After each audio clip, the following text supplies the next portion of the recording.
Espera. Hay algo. Tienes razón.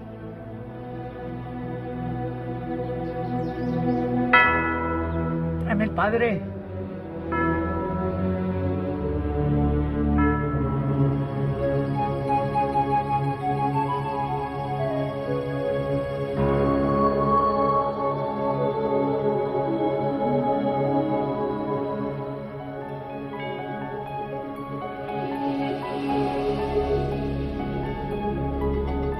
Las fronteras del descubrimiento se hallan al filo del progreso de la ciencia.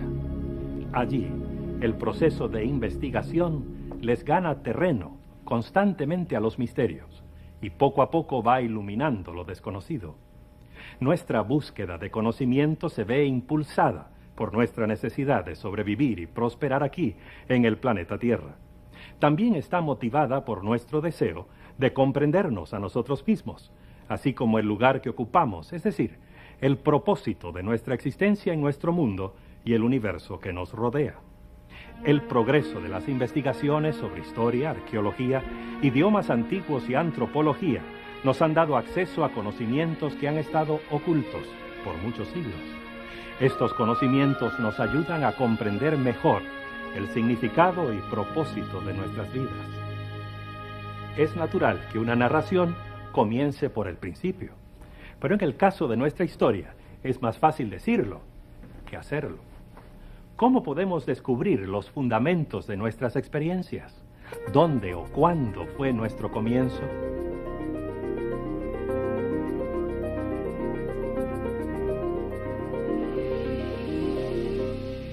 Los antiguos babilonios nos legaron uno de los mitos más antiguos acerca de los orígenes de la humanidad. Es un poema épico acerca de la creación, el cual fue escrito en algún período del segundo milenio antes de Cristo. Se llama Enuma Elish, lo cual significa cuando en lo alto.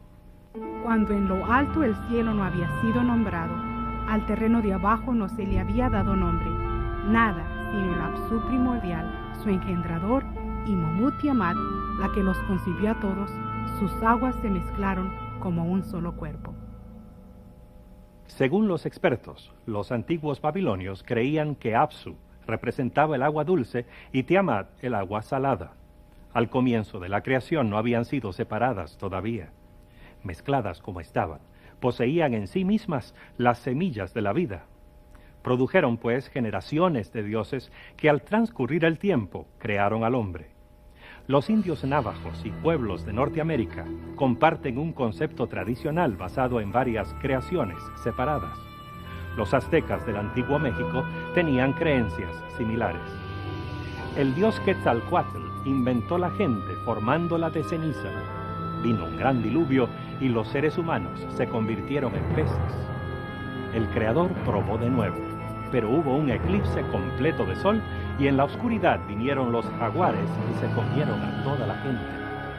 Una lluvia de fuego y cenizas de origen volcánico destruyó la tercera creación. El cuarto intento fracasó cuando el mundo quedó en ruinas debido a un violento huracán y sus habitantes se volvieron monos. El mundo, así como lo conocemos, es el resultado de la quinta creación y está condenado a la destrucción por los terremotos y el hambre. El cuadro no es muy animador, ¿verdad? A pesar de ello, esta visión cosmológica era muy real para los aztecas. Todo esto aparece descrito en la famosa Piedra del Sol, la cual es probablemente el artefacto más importante de la civilización azteca. Fue labrada en el siglo XV y pesa más de 25 toneladas. De ella obtenemos evidencias muy sólidas acerca de lo que sus inventores creían sobre su procedencia. Pero, ¿refleja con exactitud nuestro verdadero origen? El autor suizo Erich von Däniken ha escrito 16 libros. Ninguna otra de sus obras ha tenido el fenomenal impacto de su libro publicado en 1968, cuyo título es Carros de los Dioses. Este propone una visión novedosa del desarrollo humano aquí en la Tierra. En un pasado indefinible, una nave espacial desconocida descubrió nuestro planeta. Pronto los tripulantes se dieron cuenta que la Tierra llenaba todos los requisitos para el desarrollo de la vida inteligente. Desde luego, el hombre de esos días no era Homo sapiens, sino algo distinto. Los astronautas fertilizaron artificialmente a algunas hembras de esa especie, las hicieron sumirse en un profundo sueño, dicen los antiguos, y luego se fueron. Miles de años más tarde volvieron los viajeros espaciales. Repitieron su experimento genético varias veces hasta que por fin produjeron una criatura con suficiente inteligencia a la cual le impartieron las reglas de la sociedad. La Biblia y el Corán proveen la base de las enseñanzas tradicionales judeo-cristianas e islámicas relativas a nuestros comienzos. Ambas obras apuntan a un creador que actuó desde fuera de los límites del tiempo y el espacio. Describen un ser todopoderoso que se mantiene por encima y más allá de las leyes naturales que gobiernan nuestro mundo físico. Enseñan que este Dios creador ejerció su poder sobrenatural y creó todas las cosas conforme a su divino propósito. La Biblia incluye esta referencia sumaria a la creación. Por la palabra del Señor fueron hechos los cielos y el ejército de ellos por el espíritu de su boca. Porque Él dijo y fue hecho. Él mandó y existió.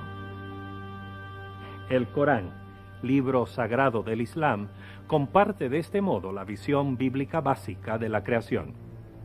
He aquí vuestro Dios es Alá, que creó los cielos y la tierra en 6 días, y luego se sentó en el trono.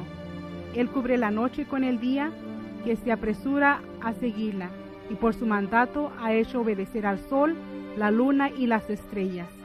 Suyos son en verdad toda creación y mandamiento. Bendito sea Alá, el Señor de los mundos.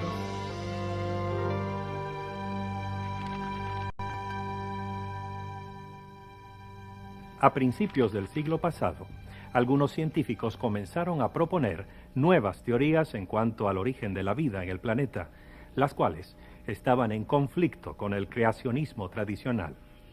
En diciembre de 1831, el barco Beagle zarpó de Inglaterra en un viaje de 5 años alrededor del mundo. A bordo de esta nave exploradora iba en calidad de naturalista voluntario Carlos Darwin, que entonces tenía solo 22 años de edad. Las observaciones y conclusiones de Darwin habrían de revolucionar la visión convencional de nuestros orígenes. Pensaban que Dios había creado los animales y las plantas específicamente aptos para cada medio ambiente. Si fuera cierto, la vida en una isla del océano tendría que ser semejante a la de otra isla. Darwin descubrió que las islas no se parecían entre sí, más bien que las especies en una isla eran similares a las del continente más cercano y no a las de otra isla. Darwin hizo sus descubrimientos más significativos en las Islas Galápagos, situadas a más de 1000 kilómetros al oeste de la costa del Ecuador. Allí, Darwin descubrió especies de animales que eran exclusivas de ese archipiélago. Notó también variaciones específicas entre animales similares de las diferentes islas. Regresó un día trayendo un caparazón de tortuga desde una isla que había visitado. Un residente del centro más poblado le dijo, viendo el caparazón: «Así que has estado en tal isla». Él le contestó pasmado: «¿Cómo sabe usted dónde estuve?». El residente contestó: «Porque ese caparazón es de esa isla». Luego Darwin dijo: «¿Cómo sabe eso?». Contestó el hombre: «Porque cada isla contiene tortugas con formas particulares y yo los puedo reconocer». Eso le entusiasmó mucho a Darwin. Las observaciones de Darwin lo condujeron eventualmente a desarrollar su teoría de selección natural y a publicar en 1859 su libro, El origen de las especies. La primera edición se agotó el mismo día en que salió. La siguieron 5 ediciones más con revisiones. A menudo se lo denomina el libro que sacudió al mundo, pues ayudó a formar el pensamiento científico moderno acerca de nuestros orígenes. Inicialmente se define la ciencia como un proceso materialístico. Eso es dar tributo al darwinismo, es decir, recibimos ese legado de él, que somos independientes de Dios. Usando como punto de partida las teorías evolucionistas que Darwin desarrolló, los científicos y filósofos han elaborado sus propias respuestas a las preguntas acerca de los orígenes. Hoy existen numerosas variaciones sobre el tema de Darwin. Entre los científicos evolucionistas, la teoría del Big Bang, es decir, la gran explosión, ha sido aceptada ampliamente como un punto de comienzo para la historia de nuestro universo tal como lo conocemos. Esta teoría sugiere que toda la materia que existe hoy en el universo se deriva de una masa fuertemente comprimida e increíblemente caliente de partículas subatómicas que explotó algo así como 10 o 15 mil millones de años atrás. Esa tremenda explosión de energía creativa echó a andar el universo y eventualmente dio a luz las galaxias, los astros y planetas, y por fin formó toda clase de vida y materiales que contiene el universo. Como hablan los científicos, que el Big Bang es en realidad el universo entero, el cual es en realidad un espacio que se expande y produce otro espacio con el transcurso del tiempo. Si nos imaginamos observando el universo desde una dimensión exterior, tal vez nos parecería que hay una tremenda explosión a partir de un punto. La teoría de la evolución enseña que la vida en el mundo ha evolucionado a través de vastos períodos en los cuales las formas sencillas unicelulares se han desarrollado completamente al azar hasta formar organismos complejos a través de un proceso de error y repetición. Fue a este proceso que Darwin llamó selección natural. Darwin dijo que había 4 pasos. Primero que nada, que la variación existe. No hay 2 en una población que sean exactamente iguales. Segundo, que cada población se procrea en exceso. Cada año llegan a la existencia más de lo que pueden sobrevivir hasta el próximo año. Eso lleva a la lucha por la existencia, la competición y la supervivencia del más hábil. Este último cuenta con la ventaja de la variación. Por último, que la variación se hereda, es decir, que los descendientes de los que sobreviven tienen más posibilidad de seguir variándose. ¿Somos el resultado accidental y no planificado de un proceso de evolución a través de un proceso de selección natural? ¿O somos obra de las manos de un ser supremo, el Alá del Corán y el Dios de la Biblia? ¿Debemos nuestra existencia a los dioses aztecas o babilónicos o a ciertas criaturas del espacio exterior? ¿Cuál es la verdad acerca de nuestro origen?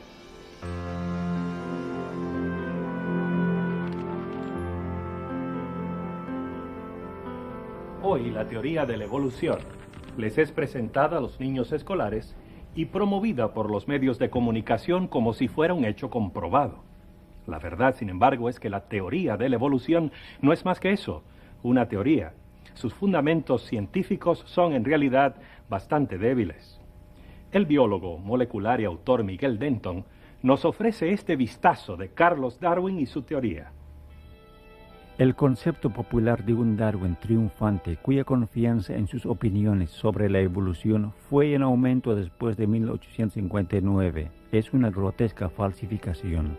Por el contrario, para cuando se publicó la última edición de El origen de las especies en 1872, se hallaba plagado por la duda interior y frustrado por la incapacidad de responder las muchas objeciones que se habían levantado contra su teoría. En los días de Darwin, no se podía probar en forma concienzuda su teoría de selección natural debido a las limitaciones del equipo científico disponible en esa época. Los científicos de hoy pueden estudiar los complejos sistemas que existen aún dentro de los organismos unicelulares más simples. Muchos piensan que una célula es menos compleja que un organismo multicelular. Darwin también pensaba así y que el primer organismo tenía solo una célula. Se le perdona a Darwin porque en ese tiempo no existía equipo alguno para ver lo que había dentro de la célula. Ahora que lo tenemos, vemos que hay una gran complejidad en el interior de una célula. Las amebas se mueven como nosotros, aún sin tener músculos, sino solo microfilamentos. Nosotros digerimos la comida, respiramos, también las amebas, aunque son minúsculas. Solo poseen una célula, pero son complejas y hacen todo lo que hacemos. La complejidad hasta de las formas de vida más simples es una de las razones por las cuales muchos científicos se sienten cada vez menos satisfechos con la explicación evolucionista que insiste en confiar puramente en el azar sin rumbos de ninguna clase. Hay buenas razones para que los científicos cuestionen el supuesto poder de la suerte. Veamos esta sencilla demostración y nos será fácil comprenderlas. Aquí hay 3 bloques, numerados 1, 2 y 3. Hay 6 combinaciones posibles de estos números. Pongo primero los bloques en esta caja y luego la sacudo. Ahora, si me pongo a extraer los bloques uno a la vez, ¿qué probabilidades tendría de sacarlos en su orden numérico? Bien, puedo esperar sacar los números 1, 2 y 3 en ese orden, una vez en cada 6 intentos.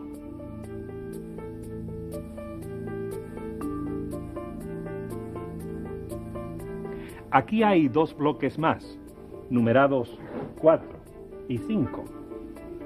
Los añado a los otros 3 y los pongo en la caja.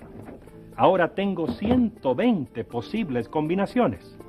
La ley de los promedios me dice que puedo esperar que sacaré los bloques numerados 1, 2, 3, 4 y 5 en ese orden, un promedio de una vez por cada 120 intentos. Veamos. Aquí están los bloques numerados del 6 al 10. Los pongo en la caja con los otros. La probabilidad que tengo de sacar todos los 10 bloques en su orden numérico es menos que 1 en 3,5 millones. Permítanme poner esto en perspectiva. Si yo me dedicara a esto como tarea y trabajara en ello noche y día sacando todos los 10 bloques uno a uno en 15 segundos, podría esperar ganar este juego como promedio una vez cada 18 meses. Y si doblara la cantidad de bloques numerados en secuencia de modo que fueran 20, ¿por cuánto tiempo puedo esperar que debo trabajar para sacar los 20 bloques en su orden? Supongamos que yo pudiera jugar con la rapidez del rayo, sacando los 20 bloques en el espacio de un solo segundo, y repetir la operación el segundo siguiente y cada segundo de allí en adelante. Bien, la ley de los promedios dice que si hago eso puedo esperar que sacaré de la caja los 20 bloques en orden al ritmo de una vez cada 77,000 millones de años. Este jueguito de números no es nada si se lo compara con la intrincada complejidad de aún las más sencillas partículas materiales. El fisiólogo y autor Pierre Lecomte-Dunois, en su libro titulado El destino humano, estimó que las probabilidades de formar una molécula de proteína compuesta de 2,000 átomos son algo así como 10 a la 321 potencia. No hay una buena forma de expresar ese número. Es incomprensible. Búsquese una hoja grande de papel y escriba un 10 seguido de 320 ceros. Mejor ni se moleste. Escuche lo que escribió Lecomte-Dunois. Cualquier suceso que se pueda tener, en promedio, una oportunidad de manifestarse, necesita un periodo de tiempo infinitamente más largo que la edad calculada de la Tierra, pareciera que puede ser considerado como imposible en el sentido humano. El carbono ocupa el 4º lugar entre los elementos más comunes del universo. No obstante, este elemento tan ordinario y absolutamente básico para toda la vida orgánica es extremadamente complejo. Para ser producido naturalmente, 3 núcleos de helio deben combinarse para formar un solo núcleo de carbono. Nosotros hemos descubierto que las condiciones necesarias son muy precisas para que suceda eso. En otras palabras, si el balance de las fuerzas en el núcleo atómico fuera un poco diferente, esa reacción no ocurriría para formar suficiente carbono que sea significativo. El que descubrió esto, o sea, la manera como ocurre esta reacción para la formación del carbono y sus condiciones necesarias para formarse, fue Fred Hoyle, quien fue uno de los grandes astrofísicos y cosmólogos del siglo. En ese tiempo, él era escéptico a la religión. Era ateo. Algún intelecto supercalculador debe haber diseñado las propiedades del átomo del carbono, De otro modo, las probabilidades de que yo encontrara un átomo así a través de las fuerzas ciegas de la naturaleza serían absolutamente minúsculas. Una interpretación de los hechos conforme al buen sentido sugiere que un superintelecto ha jugado con la física, la química y la biología. Las cifras que uno calcula a partir de los hechos me parecen tan sobrecogedoras que ponen esta conclusión más allá de toda duda razonable. Al parecer, es imposible que exista evolución a través de una larga serie de mutaciones al azar sin dirección alguna. Este hecho proyecta una nube de duda sobre todo el escenario evolucionista. Los científicos buscan hoy atajos, saltos milagrosos fuera del ámbito del azar. Muchos se sienten francamente maravillados de sus descubrimientos al hallar evidencias cada vez más claras de diseño inteligente en la naturaleza.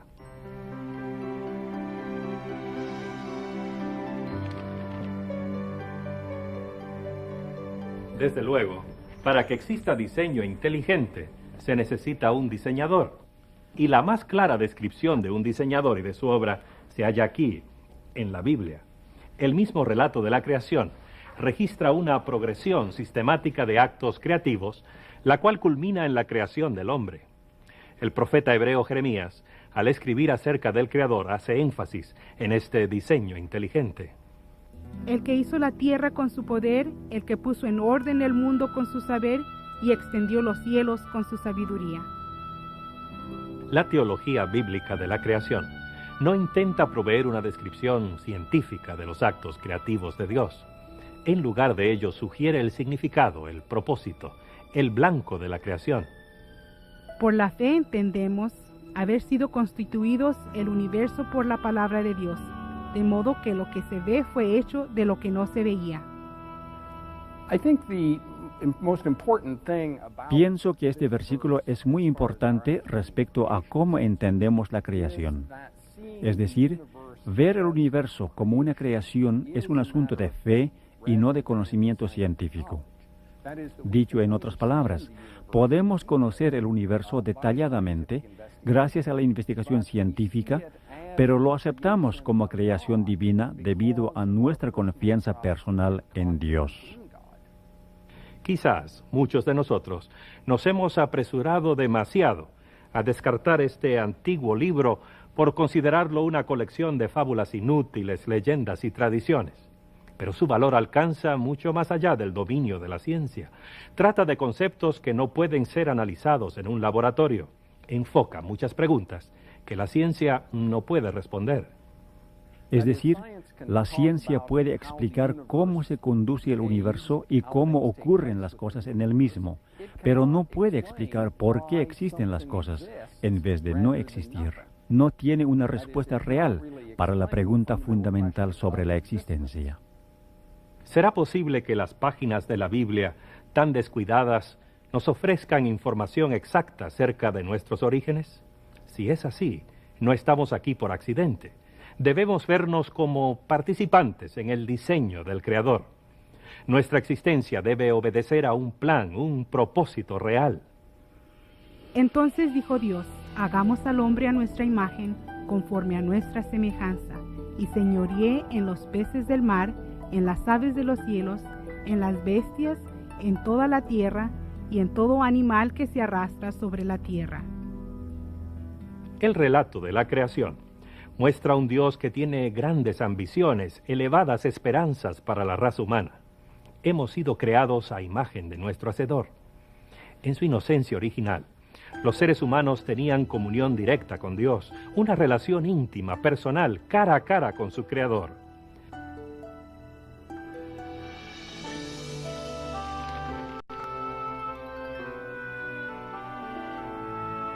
La Biblia dice que después de la creación de la humanidad, Dios marcó el fin de su obra con un día de reposo, estableciendo de este modo el ciclo semanal para las actividades humanas. Y fueron acabados los cielos y la tierra y todo su ornamento. Y acabó Dios en el día séptimo su obra que hizo, y reposó el día séptimo de toda su obra que había hecho.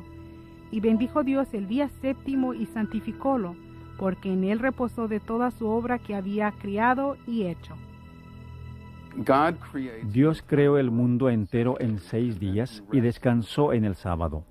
Sin embargo, el sábado es una creación en sí porque pone el resto de los 6 días en perspectiva. ¿Qué es lo que creó Dios en el séptimo día? En realidad, no creó nada en el séptimo día. No creó nada. En ese día, Dios creó más bien un contexto en el cual se puede apreciar, gozar y celebrar todo lo que fue creado en el mundo natural, el mundo material y la vida misma. Al crear el sábado, Dios dio al ser humano una oportunidad para que le imitaran, para que entraran en su reposo y dieran un significado a su relación especial con Él como su Señor y Creador. Notemos lo que el Papa Juan Pablo II expresó en su carta apostólica de 1988, titulada Dies Domini. El reposo ha sido interpretado evocativamente como un elemento determinante en el tipo de arquitectura sagrada del tiempo. Recuerda que el universo y la historia pertenecen a Dios.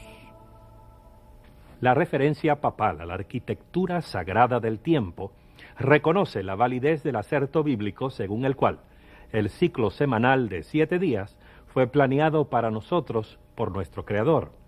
Por eso la semana es diferente de todas las otras unidades de tiempo. Pensemos en la estructura del tiempo. Cada uno de nosotros desarrollamos una percepción independiente del tiempo. Todos tenemos un pasado, algunos más largo, otros más corto. Cada uno vive en un presente inmediato y progresivo, cuyo ritmo se percibe como rápido o lento, según nuestra edad, nuestra disposición emocional, nuestro nivel de interés y otros factores subjetivos. En cuanto al futuro, es un misterio que todos compartimos. El sentido del tiempo de usted y el mío son diferentes.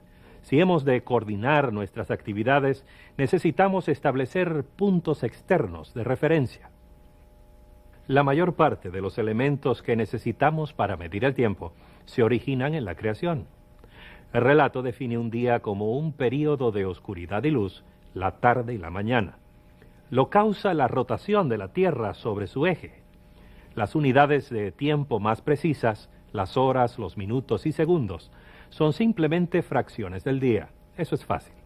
El año es el período que se requiere para que la Tierra dé una vuelta alrededor del Sol. El mes en su forma actual se basa aproximadamente en un ciclo completo de fases lunares, pero ha sido ajustado para hacer caber los 12 meses en un año. Ahora bien, el caso de la semana es algo muy diferente. A la primera ojeada es un período arbitrario que no tiene relación con ningún fenómeno natural. El registro más antiguo de la semana se encuentra en la literatura y arqueología de los antiguos pueblos semíticos que habitaron en el suroeste de Asia antes del año 2000 a.C. ¿De dónde sacaron la semana? ¿Estaba engastada en su pasado como resultado del diseño del Creador? Pero, ¿es en verdad la semana una unidad de tiempo arbitraria, artificial? El astrónomo y antropólogo Antonio F. Aveni sugiere una alternativa. En su libro Los imperios del tiempo, informa que algunos cronobiólogos están convencidos que el ciclo de 7 días se haya grabado en nuestra propia naturaleza. El biorritmo de 7 días del cuerpo humano es uno de los descubrimientos recientes de la cronobiología moderna. Por ejemplo, se sabe que la probabilidad que ciertos órganos tienen de ser rechazadas aumenta a intervalos semanales después de un trasplante.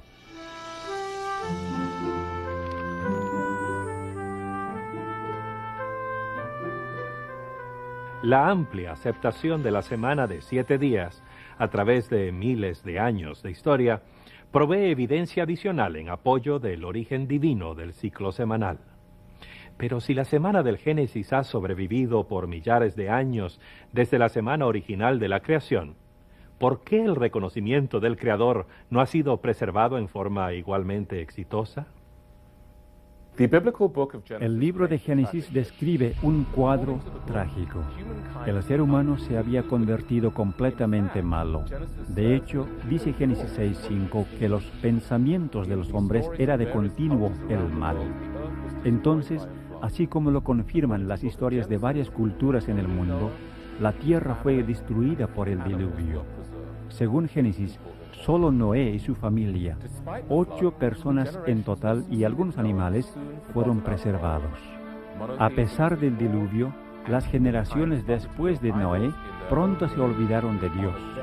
El monoteísmo fue ignorado y el ser humano fabricó ídolos según su propia imagen. El ciclo semanal, conectado directamente a la creación, fue incorporado en los calendarios astrológicos. Unos 2000 años antes de Cristo, vivió en la ciudad caldea de Ur un hombre que las 3 grandes religiones monoteístas del mundo, judaísmo, cristianismo e islamismo, consideran como uno de sus fundadores.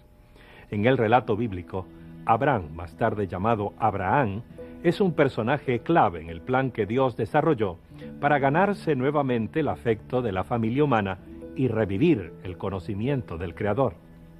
La religión de Abraham se alzó en agudo contraste con la mezquina idolatría y las triviales supersticiones de sus vecinos.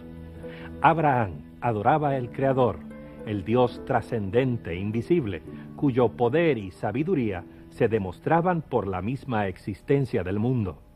Su religión se basaba en la fe, no en lo que veían sus ojos. Mantenía una relación directa con su Hacedor. Según el informe que provee el Antiguo Testamento, el Dios creador reveló los principios de su relación con la raza humana en los 10 mandamientos, grabados en tablas de piedra.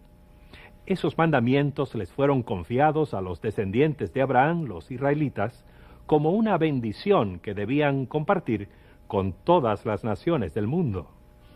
Acuérdate del día del sábado para santificarlo.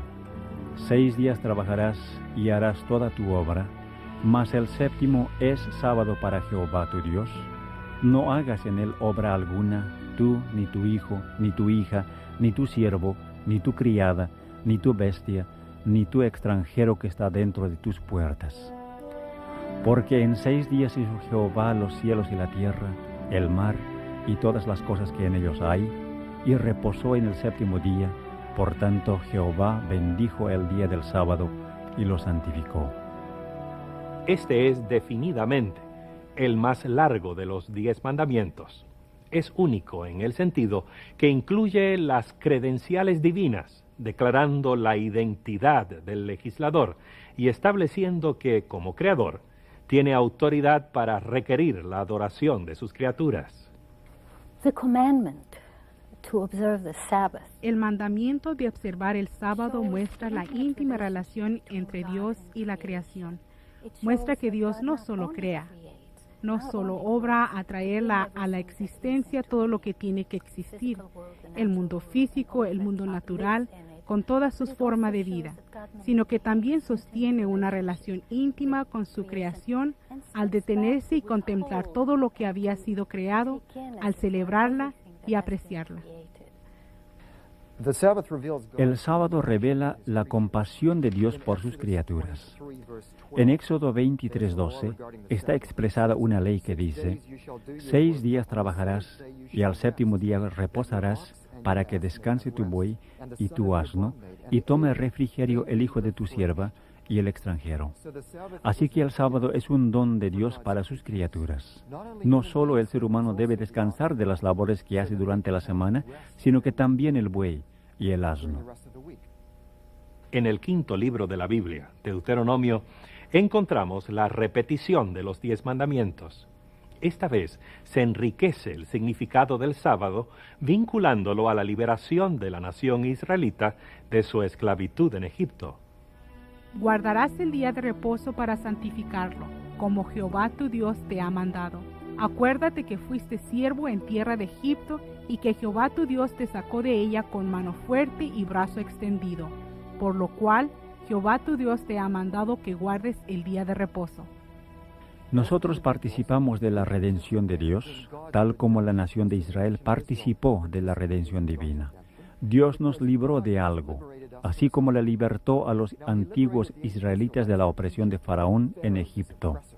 Hoy, Dios nos libra como individuos del poder opresivo de Satanás y del pecado que nos destruye.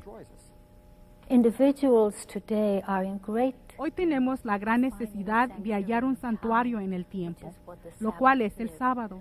Estamos sobrecargados y arrastrados por el mundo material y por la producción de cosas materiales. El sábado se constituye en la liberación de esas cosas. Nos libra de la esclavitud a los objetos, la tecnología, la economía y todas las cosas que nos hacen trabajar frenéticamente para producir más y más.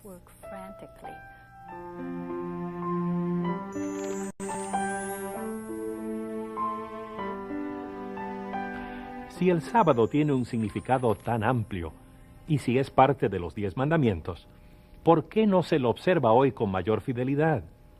La pregunta es significativa, especialmente en vista de que se reconoce ampliamente que este mandamiento, al igual que los otros 9, se aplica no solo al pueblo de Israel, sino a toda la familia humana. Tal como es la ley natural, que por lo general un periodo de tiempo proporcional sea apartado para la adoración a Dios, así también en su palabra, mediante un mandamiento positivo, moral y perpetuo que atañe a todos los seres humanos de todos los tiempos, Él ha fijado particularmente un día en 7 para el reposo y la santificación. El día de reposo era obligatorio en el Edén y ha estado en vigor desde entonces. Este cuarto mandamiento comienza con la palabra acuérdate, dando a entender que el día de reposo ya existía cuando Dios escribió la ley en las tablas de piedra en el Sinaí. ¿Cómo pueden afirmar que este mandamiento está anulado cuando ellos mismos reconocen que los otros 9 están vigentes? El sábado fue instituido para el hombre, no solo para los hebreos, sino para todos los seres humanos. El mandamiento relativo al sábado nos revela el cuadro de un creador que anhela ocupar un lugar en los corazones y vidas de todos sus hijos humanos. David, el gran rey israelita, comprendió esto e instruyó a su pueblo a esparcir por todo el mundo su conocimiento del Dios creador. Cantad entre la gente su gloria y todos los pueblos sus maravillas, porque todos los dioses de los pueblos son nada, mas Jehová hizo los cielos. Tributad a Jehová la gloria debida a su nombre, y diga en las naciones, reina Jehová. La Biblia deja en claro que el deseo del Creador era atraer a toda la familia humana a la verdadera religión, la verdadera adoración, de modo que todos pudieran compartir las buenas cosas que se proponía hacer por Israel. Y a los hijos de los extranjeros que se allegaren a Jehová para ministrarle, y que amaren el nombre de Jehová para sus servicios, a todos los que guardaren el sábado de profanarlo y abrazaren mi pacto, yo los llevaré al monte de mi santidad y los recrearé en mi casa de oración. Sus holocaustos y sus sacrificios serán aceptos sobre mi altar, porque mi casa de oración será llamada de todos los pueblos. No es difícil imaginar el poder que tiene el sábado para restaurar y cementar la relación entre Dios Creador y sus hijos humanos. La devoción que mostraran por el sábado, su adoración y alabanza inspiradas por el aprecio de su poder creador, los vincularía a su Dios con lazos de amor y gratitud. Si continuaban su sincera observancia del sábado, nunca se olvidarían de él. Y diles también mis sábados que fuesen por señal entre mí y ellos, para que supiesen que yo soy Jehová que los santifico.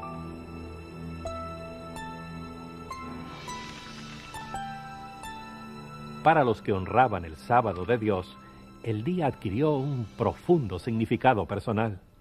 El día de reposo y de adoración proveía una oportunidad de conocer a su Creador, quien había prometido hacerlos su propio pueblo santo. Pero la historia registra que los israelitas no aprovecharon su oportunidad. Hay evidencia de que el sábado fue negligenciado y pobremente observado, según el profeta Isaías. Nehemías también se refiere a eso. La razón es muy simple. La gente perdió de vista el señorío de Dios. Mas rebeláronse contra mí la casa de Israel en el desierto. No anduvieron en mis ordenanzas y desecharon mis derechos, y mis sábados profanaron. El sábado, símbolo de la relación especial existente entre Israel y Dios, que era el corazón mismo del sistema de culto orientado hacia el Creador, se vio repetidamente desecrado. Finalmente el profeta Jeremías anunció el resultado de la apostasía de Israel. Imagínese al profeta Jeremías caminando arriba y abajo por las calles de la antigua Jerusalén. Su mensaje no causaba alegría, porque decía a la gente que su ciudad y su templo iban a ser destruidos y que ellos iban a ser llevados a Babilonia para servir a su rey por 70 años. Nadie le prestó atención. Desde alrededor del año 605 a.C., los ejércitos de Nabucodonosor, rey del imperio neobabilónico, invadieron repetidas veces el territorio de Israel. Sus fuerzas eventualmente destruyeron la ciudad capital de Jerusalén y se llevaron la mayor parte de sus habitantes al exilio. Algunos de los cautivos fueron llevados a Babilonia, mientras que otros fueron dispersados por todo el imperio. Y entonces, lejos de su tierra, lejos de todo lo que apreciaban, muchos judíos se dieron cuenta de que habían cometido un gran error. Muchos se dieron cuenta de que necesitaban volver al Dios de sus padres y al culto de sus antepasados. Muchos de esos judíos, hombres de gran talento, alcanzaron posiciones elevadas en la tierra extranjera. Por ejemplo, Daniel se convirtió en el gobernador del reino de Babilonia. Y cuando el imperio medo-persa tomó el poder, él fue elevado a la posición del primer ministro en la tierra. Fue Daniel quien llevó a Darío el Medo a reconocer al Dios de los cielos. De parte mía está puesta ordenanza, que todo el señorío de mi reino todos teman y tiemblen de la presencia del Dios de Daniel, porque Él es el Dios viviente y permanente por todos los siglos, y su reino tal que no será desechado, y su señorío hasta el fin.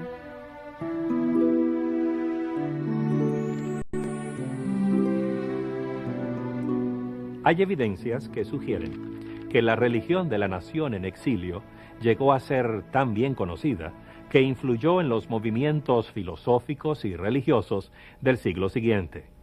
Buda, Zoroastro, Confucio y Pitágoras parecen haber adoptado elementos de la religión hebrea. Por ejemplo, si bien en el budismo actual no hay días santos, evidentemente el sábado o uposatha formaba parte de esa religión al comienzo. El santo estableció la función de la observancia de un sábado y sugirió que en la reunión del séptimo día todo monje cuya conciencia le perturbase debiera confesar su ofensa en plena asamblea de la hermandad. Arturo Lloyd, en su libro El credo de la mitad del Japón, dice que la orden de los monjes guardó sus sábados durante muchos siglos. Aún Confucio bien puede haber hecho referencia al sábado en este pasaje tomado de una de sus obras clásicas. Los antiguos reyes en ese día culminante cerraban sus puertas, los mercaderes no viajaban y los príncipes no inspeccionaban sus dominios. Cierta medida de conocimiento sobre el sábado semanal eventualmente se proyectó a numerosas culturas. Este conocimiento se refleja en los nombres que en muchos idiomas se les dan a los días de la semana. En el idioma hebreo, el nombre de cada día muestra su relación con el sábado. Al primer día se lo llama Echad Be-Shabbat, o uno que acompaña o que va con el sábado. Cada día subsiguiente procede hacia el sábado hasta el día sexto, al cual se lo llama víspera del sábado. El séptimo día es desde luego el sábado, el reposo. La misma forma para designar los días de la semana se usaban en muchos idiomas, incluyendo el antiguo siríaco, el siríaco caldeo, indostano, afgano, farsi, armenio, kurdo, kazani tártaro y chino maometano. En más de un centenar de idiomas antiguos y modernos, al séptimo día del ciclo semanal se lo llama sábado o su equivalente.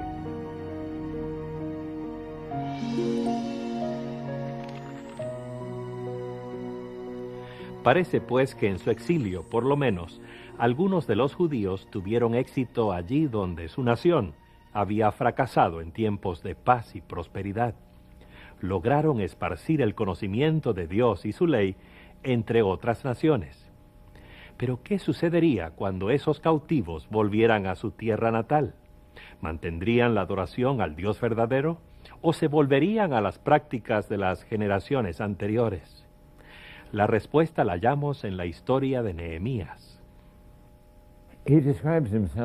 Nehemías se presenta a sí mismo como el copero del rey. Eso puede parecernos una profesión muy baja, pero en esos días, cuando los imperios y los reyes cambiaban a merced de los que envenenaban, entonces se ve que él era uno de los que gozaban de más confianza en todo el reino. Él no había regresado a Jerusalén junto con otros. Se había quedado cumpliendo sus deberes oficiales. Pero cuando alguien le trajo la noticia de la triste situación de la nación, dice él que se sentó y lloró. Al final, él decidió que debía hacer todo lo posible para ir a Jerusalén y ver por sí mismo qué podía hacer para ayudar. Nehemías era un dirigente capaz y enérgico.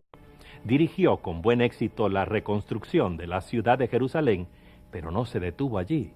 También era un celoso reformador que anhelaba restaurar la vida espiritual de su pueblo. Por considerar que la desecración del sábado era una de las razones de que hubieran pasado largos años en cautividad, se sentía especialmente llamado a preservar la santidad del día de reposo. Él vio que la gente estaba comprando y vendiendo en el día de sábado. Les reprendió: ¿qué cosa tan mala es esta que vosotros hacéis, profanando así el día del sábado?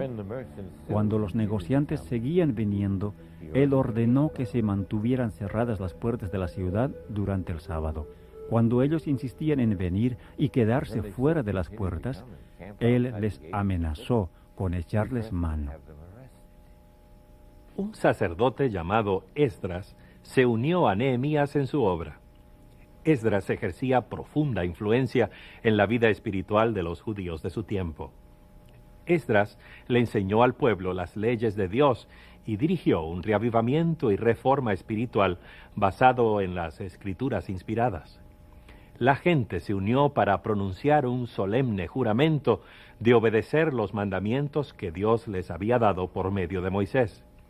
Prometieron no desecrar el sábado haciendo comercio en ese día. Comenzaron a observar el día santo de manera tan cuidadosa y consecuente que el reposo sabático se convirtió en una característica distintiva de su nación. Durante el período que transcurrió entre el fin del registro bíblico y el comienzo de la historia de Jesucristo en el Nuevo Testamento, hubo en el Medio Oriente desórdenes y violencia casi continuos. Los ejércitos de Alejandro el Grande dominaron el imperio persa. En poco tiempo, Alejandro había muerto y su imperio se desmembró, conformando varias facciones rivales. Palestina, junto con Siria, cayó eventualmente bajo el poder de la dinastía Seleucida. El rey Antíoco IV es notable, especialmente por su oposición a la religión de los judíos. Sus tropas se apoderaron del templo de Jerusalén y establecieron en sus atrios un sistema de culto pagano. Josefo, el famoso cronista de la historia judía, nos dice que Antíoco procuró borrar toda evidencia visible de la identidad espiritual judía. Un hijo del linaje de Antíoco era Antíoco Epífanes. Epífanes significa el que brilla. Sin embargo, en un rincón de su imperio, donde la gente se sentía segura,